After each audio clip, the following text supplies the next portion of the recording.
This video is about an example use case of the meta tool SERGe, the SiDiff Edit Rule Generator. For this I have already started another application, namely the SiDiff Model Generator or SMG, which is able to generate synthetic models out of stochastic properties and a set of CPEOs. SERGe is able to generate these CPEOs. For this demonstration I have already created a configuration file for SERGe inside this environment of the SMG. This configuration file will allow us to tailor the generation process of the CPEOs. For example, I have configured it to use only a submodel of the UML meta model, namely state machines. And I have configured which model elements should be used and should not be used, and which CPEO kinds should be generated. If we want to start the generation process, we can simply right-click the configuration file and select SERGe and then generate CPEOs. Then we can select the output folder. This will be this one, is already selected, and the configuration file, which is this one and is already selected. We click on Finish and the generation process starts. We can take a look at the Eclipse host instance where the operations are generated. Currently there's no feedback into the SMG, but now we can see SERGe has been run through. We go back to the SMG application and now we can refresh the transformation folder,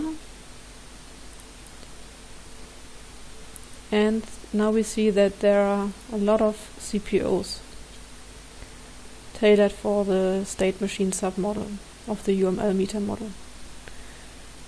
Of course, there can be quite a lot of more CPEOs if one wants to generate CPEOs for the complete meta model of the UML.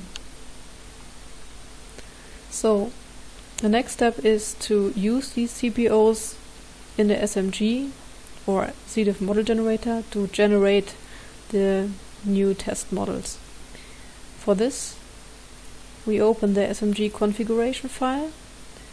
I have already configured to use it the transformation folder with these CPEOs, and the stochastic configuration file is also selected, and we just can click on Generate Models and the SMG will compute.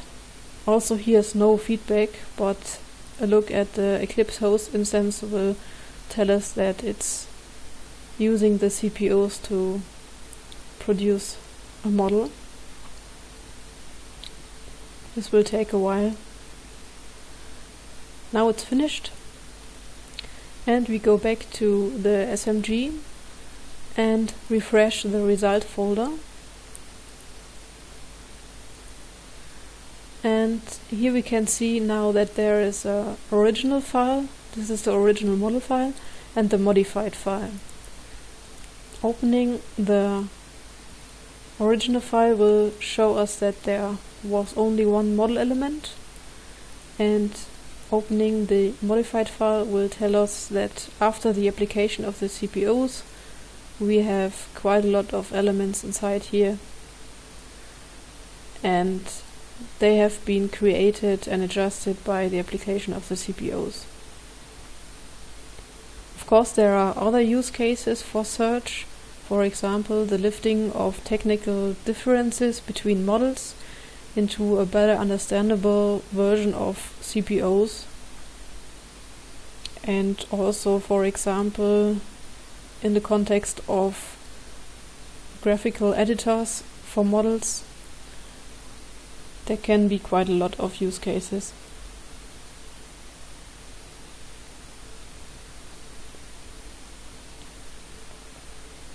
So this was a demonstration of SERGe embedded into another application, and I hope you've enjoyed this video and understood what SERGe is about, and thank you.